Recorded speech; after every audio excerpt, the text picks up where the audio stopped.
Hi, it's David with Iron 24. I wanted to talk to you real briefly about the cost to open your Iron 24. One of the things we're proudest of is that we have a low cost to open, low cost to operate model. So on the cost to open side, first of all, basically everything we're talking about here today can be financed through one of our SBA partners. If it can't be financed, then we're going to also look at leasing, such things as like equipment and security systems and that kind of stuff. Even the signage on the front door or on the, above the door can be leased in certain instances. So there's a lot of options for you, and we have all the partners engaged for the financing side of this already done, and that's what most people do. One of the things we do want you to do is have liquidity of cash or cash-like assets, something that you can get turn into cash very quickly of at least $100,000.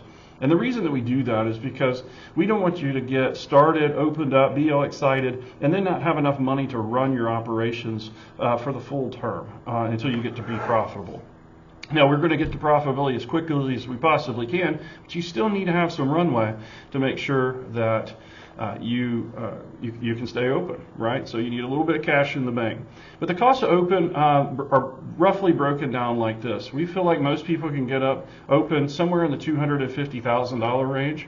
In some markets, that's going to be a little bit more, maybe up to $300,000. And the reason for that is various things: permitting, licensing, maybe the cost of building out your facility are going to be a little bit more. Maybe you don't live right next door to the equipment manufacturer and they have to ship it further. There's a lot of little things in there that can really affect the cost to open quite dramatically. But in general, we like to see people at the $250,000 to $300,000 range for opening their gym. Now, the biggest things that are going to cost something in that are going to be your real estate build-out costs, which we've simplified as much as we possibly can, and your equipment. So equipment is really based on a function of how big your space is, right? If you get a bigger space, you're going to need a lot more equipment, and that's a pretty good rule of thumb. So looking at your space and making sure that we pick the right space is going to be vitally important, and we help you with all of that. We hold your hand through the whole process of starting to look for real estate after you sign your franchise agreement to negotiating your lease with your landlord. We can't give any legal advice, but we can give general advice about, maybe you want to ask for 12 more months of abated rent, or a higher TIA so that you can get more money back from the landlord on the build-out costs. So there's lots of things in there that we can help you with. Those build-out costs really do add up. So when you're thinking about the size of your facility, remember that the costs per square foot go up, may stay the same, but the total amount spent goes up as you get bigger and bigger. And so the second thing is going to be the equipment, the second largest thing for most people. The equipment is going to be, like I said before, it scales to the size of your space as well. Now, we've worked with a number of vendors across the country. We got about 6 different vendors right now, and they all have different prices to us than they would to the general public, or even another brand that's not quite as big as us.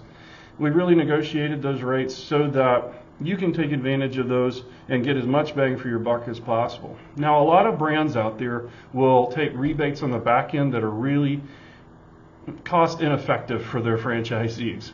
We've looked at it, and we do take a few rebates here and there, but we don't do it at the cost and the expense of our franchisees. We really just want to cover our expenses for the integration points or the touch points that we have on the back end with those vendors, and to maintain those healthy relationships.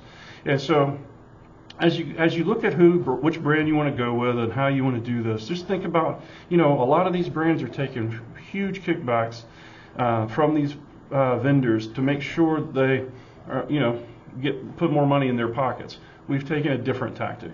We made sure that our franchisees get the best costs possible, that we've put our best foot forward so that, I can stand shoulder to shoulder with my franchisees as we go into a space and feel confident that they're getting the best pricing, that we've done everything that we needed to do to make them successful. So thanks for giving me a few minutes of your time. If you have any more questions, check with your franchise development team. Thanks a lot.